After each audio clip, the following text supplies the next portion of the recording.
नमस्कार। आज हम एक बहुत ही पवित्र स्थल की बात करने वाले हैं, श्री शैलम स्थित मल्लिकार्जुन ज्योतिर्लिंग। जी नमस्कार। हमारे पास जो जानकारी है वो एक पॉडकास्ट अंश से है और कोशिश रहेगी कि इस जगह के अनोखेपन को, इसकी कहानियों को थोड़ा और समझें। बिल्कुल।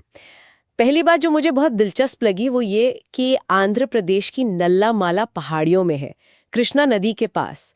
और ये सिर्फ शिव जी के 12 ज्योतिर्लिंगों में से एक नहीं है। हाँ, ये इसकी खास बात है। बल्कि ये देवी पार्वती के 18 शक्ति पीठों में भी गिना जाता है। मतलब शिव और शक्ति दोनों एक ही जगह। जी हाँ, बिल्कुल। ये एक बहुत ही दुर्लभ संगम है। ये सिर्फ शैव आस्था का केंद्र नहीं, बल्कि शाक्त शक्ति का भी उतना ही महत्वपूर्ण प्रतीक है। अच्छा। और मान्यता ये है कि यहीं पर देवी सती का ऊपरी होंठ गिरा था।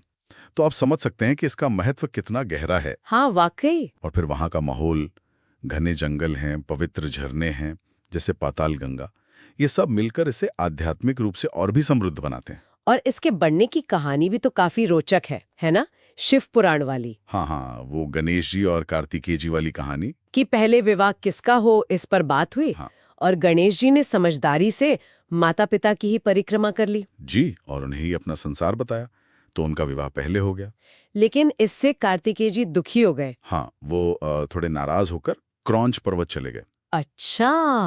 और फिर कहते हैं कि उन्हें मनाने के लिए ही भगवान शिव और देवी पार्वती श्री शैलम पर्वत पर आए। मल्लिकार्जुन और भ्रमराम्बा के रूप में। बिल्कुल। मल्लिकार्जुन यानी शिव और भ्रमराम्बा यानी पार्वती। तो एक तरह से यह स्थान माता पिता के प्रेम और उनकी करुणा से ही जन्मा है। ये तो हुई पौराणिक कथा, लेकिन वहाँ कोई स्थानीय कहानी भी जुड़ी है ना? चेंचू जनजाति से। हाँ, और वो भी बहुत दिलचस्प है। कहते हैं कि शिवजी ने एक शिकारी का रूप लिया था और वहाँ की स्थानीय चेंचू जनजाति की एक कन्या से प्रेम विवाह किया। अरे वाह। इसी वजह से उन्हें वहाँ प्यार से लोग चिंचू मल्लैया भी बुलाते हैं। चेंचू मल्लैया, ये नाम तो मैंने सुना नहीं था। जी, और ये जुड़ाव आज भी कायम है। मंदिर के जो किवाड़ हैं, उन्हें खोलने और बंद करने का सम्मान आज भी चेंचू जनजाति के लोगों को ही दिया जाता है। ये तो कमाल की बात है। मतलब परंपरा और स्थानीय जुड़ाव कितना गहरा है। हाँ, ये उनके आध्यात्मिक संबंध को दिखाता है। और प्राचीनता की बात चली रही है तो वो वृद्ध मल्लिकार्जुन लिंग का भी जिक्र आता है, वो क्या है? हाँ, वो परिसर में ही एक बहुत पुराना अति प्राचीन लिंग है।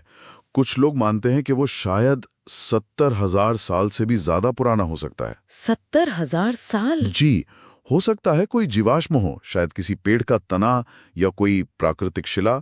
ये उस जगह की प्राचीनता का एक जीता जागता प्रमाण है। ये तो सोचने वाली बात है। मतलब श्री शैलम सिर्फ एक मंदिर नहीं, पूरा तीर्थ क्षेत्र है। बिल्कुल सही। इसकी जड़ें बहुत गहरी हैं।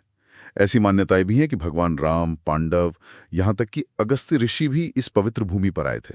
और वो पाताल गंगा का क्या महत्व है, जहाँ सीढ़ियां उतर के जाते हैं? हाँ, पाताल गंगा करीब 850 सीढ़ियां हैं शायद। बाप रे। कहते हैं कृष्णा नदी वहां भूमिगत होकर बहती है और उसी पवित्र जल से ज्योतिर्लिंग का अभिषेक किया जाता है। अच्छा, प्रकृति का भी कितना अहम रोल है। और वो त्रिफला वृक्ष? जी, वो भी एक खास चीज है। 3 अलग-अलग तरह के अंजीर के पेड़ एक साथ उगाए हैं, मिलकर एक वृक्ष बन गया है। कहते हैं दत्तात्रेय ऋषि ने उसी पेड़ के नीचे बैठकर ध्यान किया था। वाह, प्रकृति, आध्यात्म, इतिहास, सब कुछ है। और वास्तुकला कैसी है मंदिर की? वास्तुकला भी उतनी ही भव्य है। मंदिर द्रविड़ शैली में बना है, जो दक्षिण भारत के मंदिरों की पहचान है। वो ऊंचे ऊंचे गेटवेज होते हैं ना, गोपुरम। हाँ बिल्कुल, ऊंचे गोपुरम, नक्काशीदार स्तंभों वाले मंडप, खासकर जो विजयनगर काल का मुख मंडप है, उसके स्तंभों पर रामायण महाभारत की कहानियां उकेरी हुई हैं। वो देखने लायक है। और एक 1000 लिंग वाला हॉल भी है। जी, सहस्त्र लिंगेश्वर हॉल। मान्यता है कि भगवान राम ने वहां 1000 शिवलिंग स्थापित किए थे। अच्छा। और एक मिरर हॉल भी है। वहां नटराज की मूर्तियों का प्रतिबिंब ऐसे पड़ता है कि जैसे शिवजी का तांडव नृत्य चल रहा हो। ये तो सुनने में ही अद्भुत लग रहा है। और ऐतिहासिक तौर पर कितना पुराना है ये सब? ऐतिहासिक प्रमाण भी मिलते हैं। 2री सदी के सातवाहन काल के शिलालेख मिले हैं, मतलब करीब 1800 साल पुराने। ओह, काफी पुराना। जी, और बाद में रेड्डी राजाओं ने और खासकर विजयनगर साम्राज्य के शासकों ने, जैसे हरिहर प्रथम का नाम आता है, उन्होंने मंदिर का काफी विस्तार करवाया। इसके प्रमाण तेलुगु और संस्कृत के शिलालेखों में आज भी मौजूद हैं। सब कुछ दस्तावेजीकृत है। अच्छा, एक और बात जो मुझे बहुत खास लगी वो अनुष्ठानों से जुड़ी है। कहते हैं कि भक्त खुद ज्योतिर्लिंग को स्पर्श करके पूजा कर सकते हैं। हाँ, ये मल्लिकार्जुन की एक बहुत ही विशेष बात है। ये सुविधा ज्यादातर ज्योतिर्लिंगों में नहीं मिलती। सही कहा। इससे जुड़ाव और गहरा महसूस होता होगा। बिल्कुल, भक्तों को भगवान के बहुत करीब होने का एहसास मिलता है। रोज की पूजाएं तो होती हैं, सुबह की सेवा, फिर पाताल गंगा के जल, दूध, दही वगैरह से अभिषेक। और त्योहार कौन-कौन से खास होते हैं? सबसे बड़ा त्योहार तो महाशिवरात्रि है, जो फरवरी-मार्च में आता है। फिर कार्तिक मास में यानी अक्टूबर-नवंबर में दीपोत्सव मनाया जाता है। और क्योंकि ये शक्ति पीठ भी है, तो नवरात्रि और उगादि पर भ्रमरांबा देवी मंदिर में विशेष पूजा और अनुष्ठान होते हैं। तो मतलब ये जगह सिर्फ एक मंदिर नहीं है, ये तो एक पूरा आध्यात्मिक ऊर्जा का केंद्र है। बिल्कुल। शिव पार्वती का प्रेम है, चेंचू जनजाति की आस्था जुड़ी है, पुराने ऋषियों की तपस्या की गूंज है और बड़े-बड़े साम्राज्यों की कला भी है। सब कुछ एक जगह। सही कहा आपने।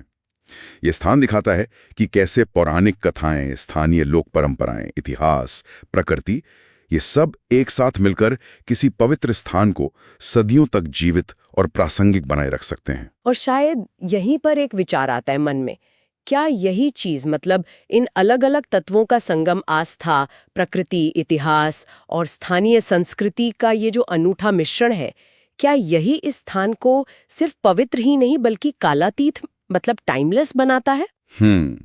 ये सोचने वाली बात है। बिल्कुल।